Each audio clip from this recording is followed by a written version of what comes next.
ಪ್ರೀತಿ, ಆವೇಶ ಪಡಬೇಡ. ರಾಹುಲ್ನ ನೀನ್ ಪಡ್ಕೋಬೇಕು ಅನ್ಕೊಂಡೆ, ಆದ್ರೆ ನಿನ್ ಹಣೆಲ್ ಬರ್ತಿಲ್ಲ. ನೀನ್ ಮನಸ್ ಮಾಡಿದ್ರೆ ಇದಕ್ಕಿಂತ ದೊಡ್ಡ ಸಂಬಂಧನೇ ಬರುತ್ತೆ. ಡ್ಯಾಡಿ US ಹೋಗಿರೋದು ಇದೇ ಕೆಲ್ಸದ ಮೇಲೆ. ಬೇಡ, ನನಗೆ ರಾಹುಲ್ ಮಾತ್ರನೇ ಬೇಕು. ನಾನ್ ಮಾತ್ರ ಅವನಿಗೆ ಹೆಂಡತಿಯಾಗಿ ಬರ್ಬೇಕು.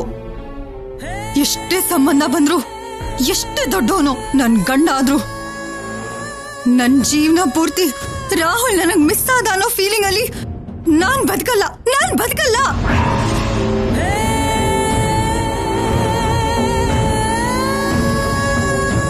ಆದ್ರೆ ಹೇಗ್ ಪ್ರೀತಿ? ಆಂಟಿಗೆ ಭಾಷಿಣಿ ಅಂದ್ರೆ ಇಷ್ಟ. ಅದಕ್ಕೆ ಮಗ ತಪ್ಪು ಮಾಡಿದ್ರು ಮದ್ವೆ ಮಾಡಿಸಿ ಸರಿ ಮಾಡಿದ್ರು. ಹೊಸ ಸೊಸೆ ನೋಡ್ಕೊಂಡು ಹಾಯಾಗಿದ್ದಾರೆ. ಹೀಗಿದ್ಮೇಲೆ ನೀನೇನ್ ಮಾಡ್ತೀಯ? ಆ ಮದುವೆ ಮುರಿಯೋ ಹಾಗೆ ಮಾಡ್ತೀನಿ. ಹೇಗೆ? ಮನೆಯಲ್ಲಿರೋದು ಭಾಷಿಣಿ ಅಲ್ಲ, ಸರಸ್ಸು ಅಂತ ಪ್ರೂವ್ ಮಾಡ್ತೀನಿ. ಯಾವ ಕೈಯಲ್ಲಿ ತಾಳಿ ಕಟ್ಸಿದಾರೋ ಅದೇ ಕೈಯಿಂದಾನೆ ತಾಳಿನ ತೆಗೆಸಿ ಹೊರಗಡೆ ಹಾಕೋ ಹಾಗೆ ಮಾಡ್ತೀನಿ. ನಾನು ಆಡಿದ ಚಿಕ್ಕ ನಾಟಕಕ್ಕೆ ನನ್ನನ್ನು ದೂರ ಮಾಡಿದ್ದಾರೆ ಅಂದ್ರೆ, ಇಷ್ಟು ದಿನ ಭಾಷಿಣಿ ಮುಸುಕ್ನಲ್ಲಿ ಆ ಸರಸು ಆಡಿದ ಗೇಮ್ ಗೊತ್ತಾದ್ರೆ ಸುಮ್ಮನೆ ಇರ್ತಾರಾ? ಸರಸು ಮೇಲೆ ಕೋಪದಲ್ಲೇ ಇನ್ನೂ ಇದ್ದಾರೆ ಆಂಟಿ. ಆ ಆಂಟಿ ಅವಳನ್ನ ಸಾಯಿಸ್ದೇನೆ ಬಿಟ್ಬಿಡ್ತಾರಾ? ನೀನ್ ಹೇಳ್ತಿರೋ ನಿಜಾನೇ ಪ್ರೀತಿ. ಆದ್ರೆ ಈ ವಿಷಯನ ಆಂಟಿಗೆ ಯಾರು ಹೇಳ್ತಾರೆ? ನೀನ್ ಏನ್ ಹೇಳಿದ್ರು ನಂಬೋ ಸ್ಥಿತಿಲಿ ಅವ್ರಿಲ್ವಲ್ಲ. ನಾನ್ ಹೇಳಲ್ಲ, ನನ್ನ ಹತ್ರ ಪಕ್ಕಾ ಪ್ರೂಫ್ ಇದೆ. ಅದು ಆಂಟಿಗೆ ಗೊತ್ತಾಗೋ ಹಾಗೆ ಮಾಡ್ತೀನಿ. ಹಾಗಾಗ್ಬೇಕು ಅಂದ್ರೆ ನಾನ್ ಮತ್ತೆ ಆ ಮನೆಗೆ ಹೋಗ್ಲೇಬೇಕು. ಆ ಮನೆಗ? ಇಂಪಾಸಿಬಲ್ ಪ್ರೀತಿ. ವಾಗ್ದೇವಿ ಅವ್ರ ಕೋಪ ಗೊತ್ತಿರೋದಕ್ಕೆ ಹೇಳ್ತಾ ಇದ್ದೀನಿ. ನಿನ್ನನ್ನು ಅವ್ರು ಖಂಡಿತವಾಗ್ಲೂ ಎಕ್ಸ್ಕ್ಯೂಸ್ ಮಾಡಲ್ಲ. ಆಗುತ್ತೆ ma'am. Nothing is impossible. Just wait and watch.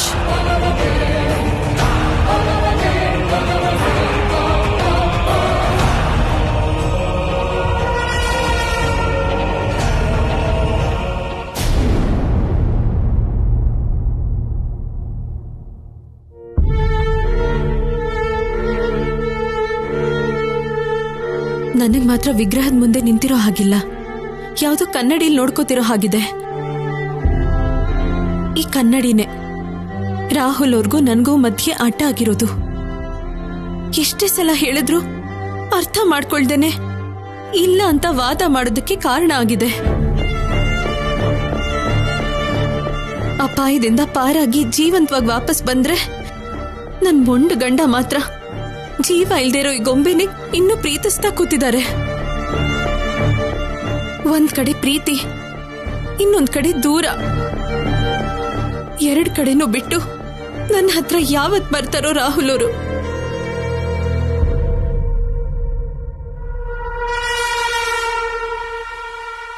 Bhashini,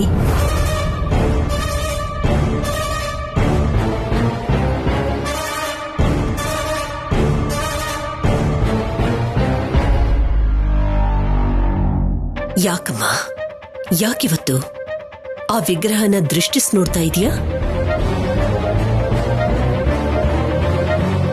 ಅದು ನಾನಿರ್ಬೇಕಾದ್ರೆ ಈ ವಿಗ್ರಹ ಯಾಕೆ ಅಂತ.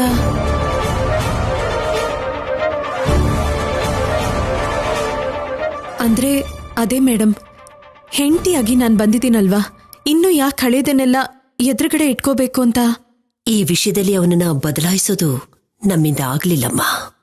ಆ ಕಾರಣಕ್ಕೆ ನಿನ್ನನ್ನ ಈ ಮನೆ ಕರ್ಕೊಂಡು ಬಂದಿದ್ದು.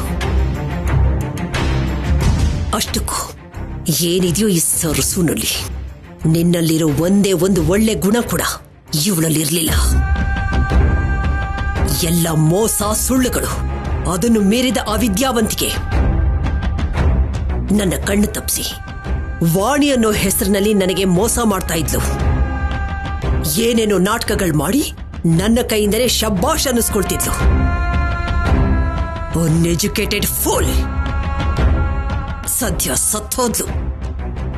ಇಲ್ದಿದ್ರೆ ನನ್ನ ಕೈಯಿಂದಾನೇ ಸಾಯ್ತಿದ್ಲು.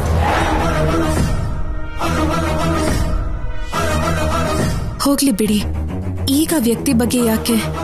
ನಿಜನೇ, ಮರಿಬೇಕು ಅನ್ಕೊಂಡಿರೋ ಅವಳನ್ನ ಬೈಯೋಕ್ಕೋಸ್ಕರನಾದ್ರೂ ಅವಳನ್ನ ನೆನಪಿಸ್ಕೊಳ್ಳೋದು ಅನವಶ್ಯಕ.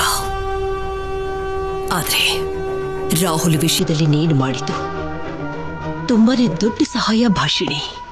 ಈ ರೂಮೆ ಅವನ ಲೋಕ ಅಂತ ಬದುಕಿದ್ದವನ್ನ ಹೊರಗಡೆಗೆ ಕರ್ಕೊಂಡ್ ಬಂದೆ.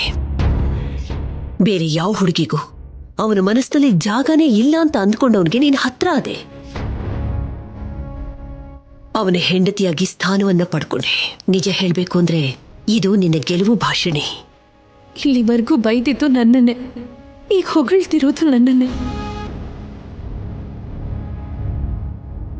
ಇದ್ರಲ್ಲಿ ನನ್ನ ಪ್ರಯತ್ನ ಎಷ್ಟಿದೆಯೋ, ಮಗಂಗೋಸ್ಕರ ನೀವು ಮಾಡಿರೋ ತಪಸ್ಸು ಕೂಡ ಅಷ್ಟೇ ಇದೆ ಮೇಡಮ್. ಆದ್ರೂ ಕೂಡ ನಾವ್ಯಾರೂ ಸಾಧಿಸೋಕಾಗದೇ ಇರುವಂಥದ್ದನ್ನ ನೀನು ಸಾಧಿಸಿ ತೋರಿಸ್ದೆ. ಇನ್ನೂ ಒಂದು ವಿಷಯ ಇದೆಮ್ಮ. ಏನ್ ಮೇಡಮ್ ಅದು? ಇಲ್ಲಿರೋ ಸರ್ಸುನ ಶಾಶ್ವತವಾಗಿ ಅವನಿಂದ ದೂರ ಮಾಡಬೇಕು.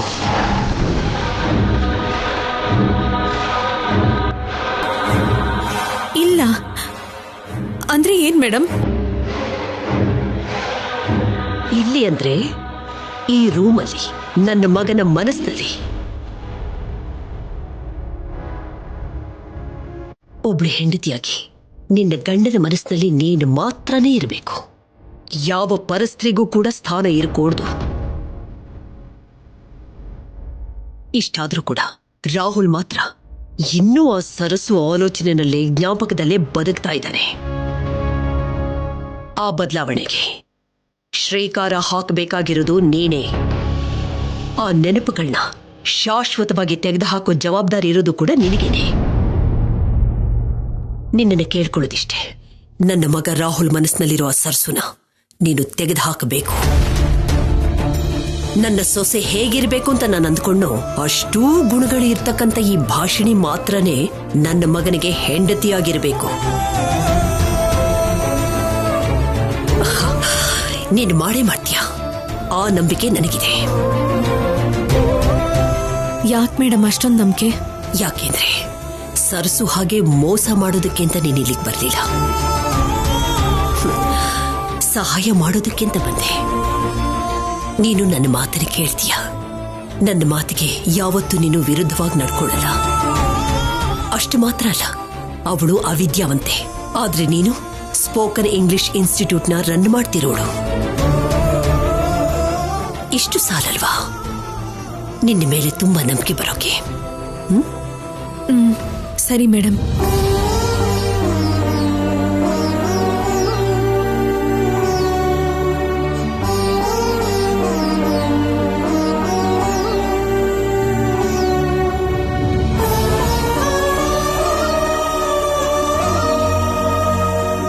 ಭಾಷಿಣಿಯಾಗಿ ನನ್ನ ಇಷ್ಟೊಂದು ನಂಬ್ತಿದ್ದೀರಾ, ಅಂಥದ್ರಲ್ಲಿ ಯಾವತ್ತೋ ಒಂದಿನ ನಾನೇ ಸರ್ಸು ಅಂತ ಗೊತ್ತಾದ್ರೆ ಅಯ್ಯೋ, ಊಹೆ ಮಾಡ್ಕೊಳ್ಳೋದಕ್ಕೂ ಭಯ ಆಗ್ತಿದೆ.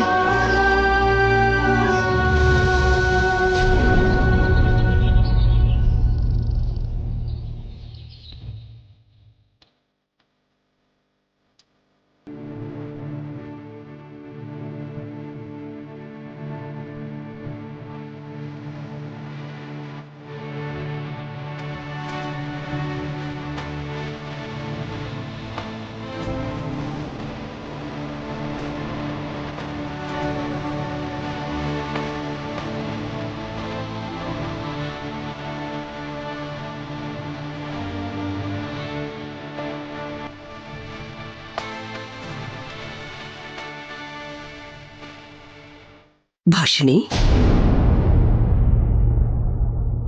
ನೀನ್ ಯಾಕಮ್ಮ ಈ ಕೆಲ್ಸಗಳೆಲ್ಲ ಮಾಡ್ತಾ ಇದೀಯಾ? ಪರವಾಗಿಲ್ಲ ಮೇಡಮ್, ನಾನ್ ಮಾಡ್ತೀನಿ. ಅದು ಅಲ್ದೆ ಇದೊಂದು ಕೆಲ್ಸನ ಸುಮ್ಮನೆ ಕೂತು ತುಂಬಾ ಬೋರ್ ಆಗ್ತಿದೆ. ಭಾಷಿಣಿ, ಈ ಟೈಮಲ್ಲಿ ನೀನು ಎಷ್ಟು ರೆಸ್ಟ್ ತಗೊಳ್ತೀಯೋ ಅಷ್ಟೂ ಒಳ್ಳೇದು. ನಿನಗೆ ಬೋರ್ ಆಗ್ತಾ ಇದ್ರೂ ಪರವಾಗಿಲ್ಲ, ಈ ಟೈಮಲ್ಲಿ ಮಾತ್ರ ನೀನ್ ಏನ್ ಕೆಲ್ಸನೂ ಮಾಡ್ಕೊಡ್ತು. ಓಕೆ? ವನಜಾ, ವನಜಾ, ಭಾಷಿಣಿ ಅಡ್ಗೆ ಮಾಡ್ತಿದ್ದಾಳೆ, ನೀನೇನ್ ಮಾಡ್ತಾ ಇದೀಯಾ? ಇವತ್ತಿಂದ ಭಾಷಿಣಿಗೆ ನೀನೇ ಕೇರ್ ಟೇಕರ್ ಆಗಿರ್ಬೇಕು. ನಾನಾ? ಏನ್ ಮಾಡಬೇಕು, ಅವಳಿಗೆ ಏನ್ ತಿನ್ನಕ್ ಕೊಡ್ಬೇಕು ಅನ್ನೋದನ್ನ ನೀನ್ ಹತ್ರ ಇದ್ದು ನೋಡ್ಕೋಬೇಕು, ಸರಿನಾ? ಸರಿ ಮೇಡಮ್. ನೀನ್ ನಡಿಯಮ್ಮ.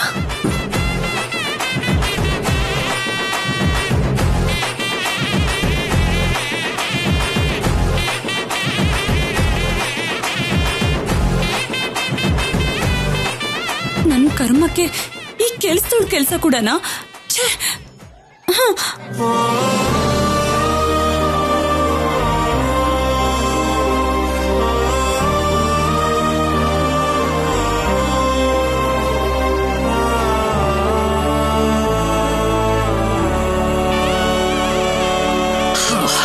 ಇವತ್ತು ಬಾದಾಮಿ ತಿಂದ್ಯಾ? ಇಲ್ಲ ಮೇಡಮ್, ಮರ್ತೋದೆ. ಏನಮ್ಮ ನೀನು ಹೀಗ್ ಮರ್ತ್ ಹೋದ್ರೆ ಹೇಗೆ?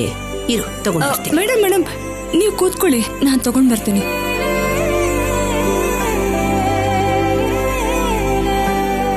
ನಾವು ಚಿಕ್ಕವರಿದ್ದಾಗ ಹೀಗೆ ಪ್ರೀತಿನ ನೋಡ್ಕೊಳ್ಳೋದನ್ನ ಅತ್ತೆ ಸೊಸೆ ಬಾಂಧವ್ಯ ಅಂತ ಹೇಳ್ತಾ ಇದ್ರು. ಈಗ ಈ ಅತ್ತೆ ಸೊಸೆನ ನೋಡ್ತಾ ಇದ್ರೆ ಅದೇ ಮಾತು ನೆನಪಿಗೆ ಬರ್ತಾ ಇದೆ. ನಿಮಗೆ ಎಲ್ಲಾ ಮಾತುಗಳು ನೆನಪಲ್ಲೇ ಇರುತ್ತೆ, ಆದ್ರೆ ನಿಮ್ ಮಗನಿಗೆ ಮಾತ್ರ ಹೆಂಡತಿನೇ ಮರ್ತ್ ಹೋಗ್ಬಿಡ್ತಾಳೆ.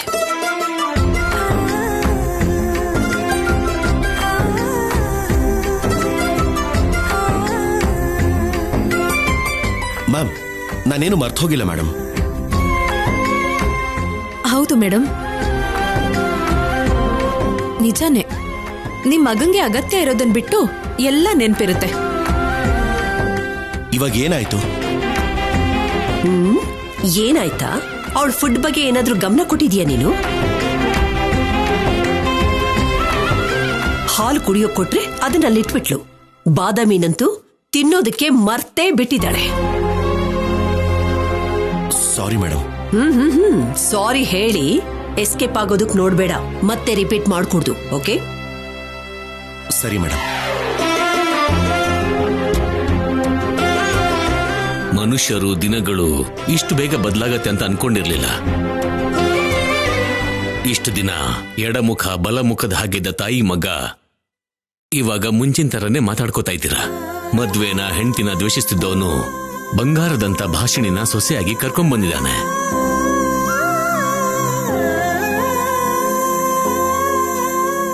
ಇದೆಲ್ಲದಕ್ಕೂ ಕಾರಣ ನಮ್ಮ ಭಾಷಿಣಿ ಹೊಟ್ಟೆಲ್ ಬೆಳೀತಿರೋ ಮಗುರಿ.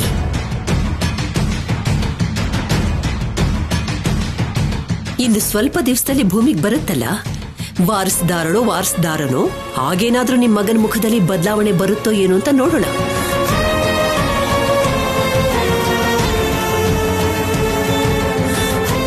ಭಾಷಿಣಿ ಹೊಟ್ಟೆಲಿರೋ ಮಗುಗೋಸ್ಕರ ಮೇಡಮ್ ತುಂಬಾನೇ ಖುಷಿ ಪಡ್ತಿದ್ದಾರೆ. ಆ ಮಗುಗೂ ನನಗೂ ಏನೂ ಸಂಬಂಧ ಇಲ್ಲ ಅಂತ ಗೊತ್ತಾದ್ಮೇಲೆ ಅದ್ ಹೇಗ್ ರಿಯಾಕ್ಟ್ ಆಗ್ತಾರೋ, ಎಷ್ಟು ದೊಡ್ಡ ಇಶ್ಯೂ ಆಗುತ್ತೋ. ರಾಹುಲ್,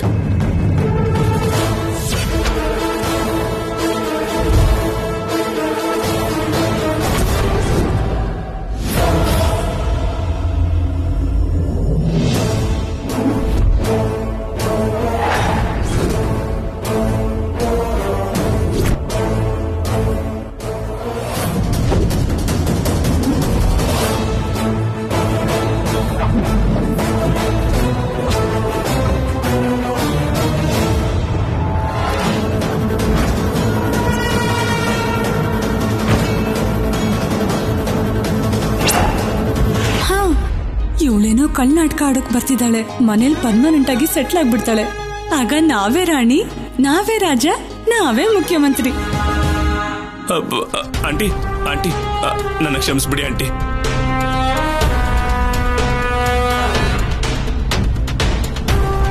ಪ್ರೀತಿ ಯಾವ ತಪ್ಪು ಮಾಡಿಲ್ಲ, ತಪ್ಪೆಲ್ಲ ನಂದೇ ಆಂಟಿ.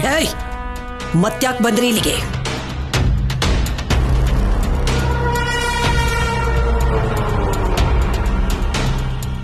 Aunty please aunty.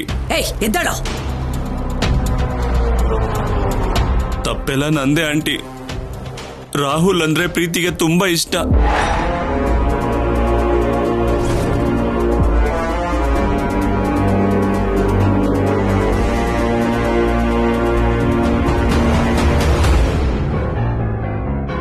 ರಾಹುಲಿಂದ ದೂರ ಆಗಿ ಬದುಕೋದಿಲ್ಲ ಅಂತ ನೋವು ಪಡ್ತಿದ್ರೆ ನೋಡೋಕ್ಕಾಗದೆ ಹೇಗಾದ್ರೂ ಅವ್ರ ಮದುವೆ ಮಾಡಿಸ್ಲೇಬೇಕು ಅಂತ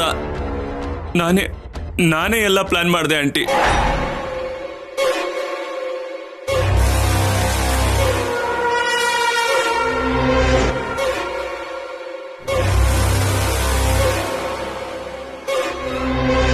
ಪ್ರೀತಿಗೆ ಒಳ್ಳೇದಾಗಬೇಕು ಅನ್ಕೊಂಡೆ, ಆದ್ರೆ ನಿಮಗೂ ಈ ಮನೆಗೂ ದೂರ ಆಗಬೇಕು ಅಂತ ಯಾವತ್ತೂ ಅನ್ಕೊಂಡಿಲ್ಲ.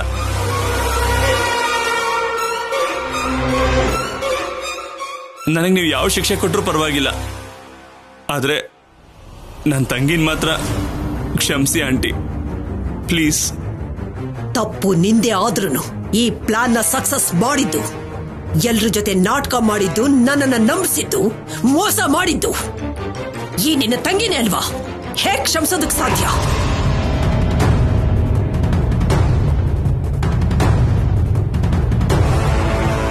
ಆಂಟಿ ಪ್ಲೀಸ್ ಆಂಟಿ, ಹಾಗೆ ಮಾತಾಡ್ಬೇಡಿ.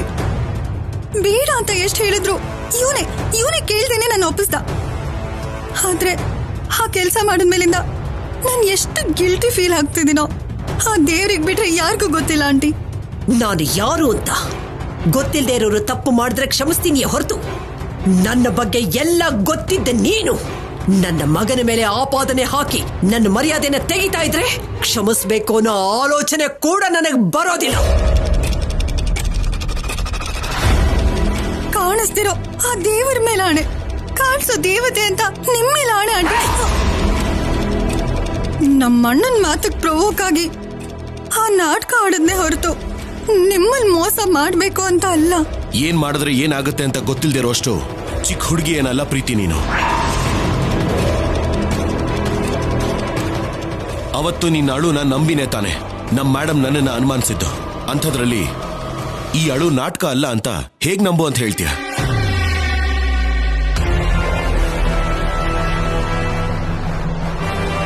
ಒಂದು ಸರಿ ತಪ್ಪು ಮಾಡಿರೋದಕ್ಕೆ ನಾನು ಅನುಭವಿಸ್ತಿರೋ ಮೆಂಟಲ್ ಟಾರ್ಚರ್ ಸಾಕು. ರಾಹುಲ್, ಮತ್ತೆ ಆ ತಪ್ಪನ್ನು ಯಾಕೆ ರಿಪೀಟ್ ಮಾಡ್ತೀನಿ ರಾಹುಲ್?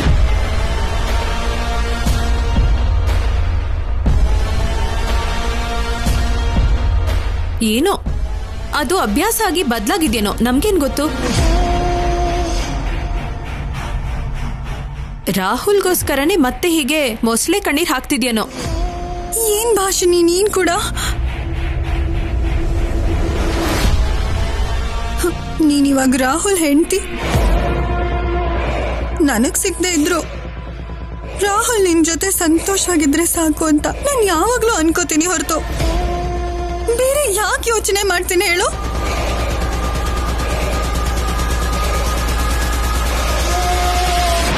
ಒಳ್ಳೇದು, ನೀನು ಅದೇ ಯೋಚನೆಯಲ್ಲಿರು. ಕನಿಷ್ಠ ಇವಾಗಾದ್ರೂ ಚೆನ್ನಾಗಿರ್ತೀಯ. ನಿನ್ನಿಂದ ಹೋಗಿರೋ ಮರ್ಯಾದೆ ಮಾನ ಹೇಗೂ ವಾಪಸ್ ಬರಲ್ಲ. ನಮ್ಮ ಮನ್ಸಲ್ಲಿ ನಿನ್ ಬಗ್ಗೆ ಮೂಡಿರೋ ಅಪನಂಬಿಕೆ ಕೂಡ ಹೊರಟೋಗಲ್ಲ. ಹೊರಟೋಗಿಲ್ಲಿಂದ. ನೋಡು ನೋಡು, ನಿನ್ನಿಂದ ನಿನ್ ಹುಚ್ಚು ಪ್ಲಾನ್ ಇಂದ ಎಲ್ರು ನನ್ ಬಗ್ಗೆ ಹೇಗ್ ಮಾತಾಡ್ತಿದ್ದಾರೆ ಅಂತ ನಿನಗೆ ಇವಾಗ ಸಂತೋಷ ಆಗ್ತಿದ್ಯಾ?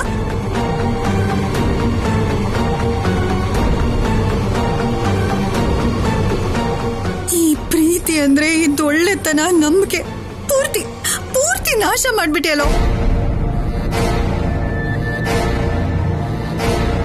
ಒಬ್ಬ ಚೀಟರ್ ಆಗಿ ಎಲ್ರ ಮುಂದೆ ನಿಂತಿದ್ದೀನಿ.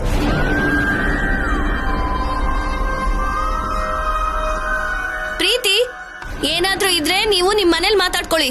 ಹೋಗು ಅಂತ ಮೇಡಮ್ ಸ್ಪೆಷಲ್ ಆಗಿ ಹೇಳ್ಬೇಕಾ, ಇಲ್ಲ ನೀನಾಗ್ ನೀನೇ ಹೋಗ್ತೀಯಾ?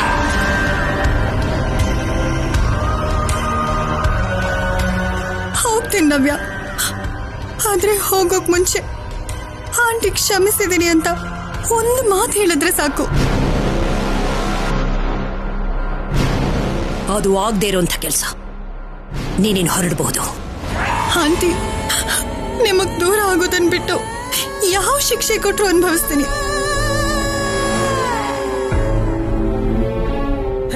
ನೀವು ನನ್ನ ಇನ್ಸ್ಪಿರೇಷನ್, ನನ್ನ ಮೋಟಿವೇಶನ್. US ಇಂಡಿಯಾಗೆ ನೀವು ಬಂದಿದ್ದಕ್ಕೆ ಬಂದೆ ಆಂಟಿ. ನಿಮ್ ಮಗನ್ ಜೊತೆ ಮದ್ವೆ ಅಂದ್ರೆ ನಿಮ್ ಸೊಸೆ ಆಗಿ ಲೈಫ್ ಟೈಮ್ ನಿಮ್ ಪಕ್ಕನೇ ಇರ್ಬೋದು ಅಂತ ಅನ್ಕೊಂಡೆ. ಆದ್ರೆ ಹೀಗಾಗತ್ತೆ ಅಂತ ಅನ್ಕೊಂಡಿರ್ಲಿಲ್ಲ ಆಂಟಿ. ನನ್ ಕ್ಷಮಿಸಿ ಆಂಟಿ, ಪ್ಲೀಸ್ ನನ್ನನ್ನು ಕ್ಷಮಿಸಿ.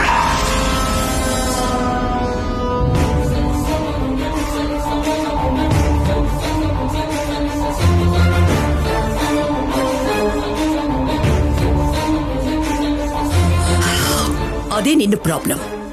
Every action has its own reaction. ನನ್ನ ಮೇಲಿದ್ದ ಅಭಿಮಾನಕ್ಕಿಂತನೂ ನಿನಗೆ ನಿನ್ನ ಸ್ವಾರ್ಥನೇ ಜಾಸ್ತಿ ಆಯ್ತು. ಅದೇ ನಾನು ಬೆಳೆಸ್ಕೊಂಡಿದ್ದ ನಂಬಿಕೆನ ಮೋಸವಾಗಿ ಬದಲಾಯಿಸಿದೆ.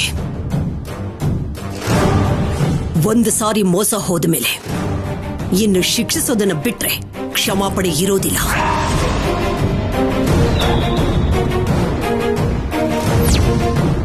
ಸುಳ್ಳು ಹೇಳ್ದಂತ ಯಾರಾದ್ರೂ ಸರಿನೇ ನನ್ನ ಮುಂದೆ ನಿಲ್ಲುವಂತ ಅರ್ಹತೆನೇ ಪಡೆದಿರೋದಿಲ್ಲ. ಹೊರಗೆ aunty, aunty please aunty. I say shut up! I say shut up!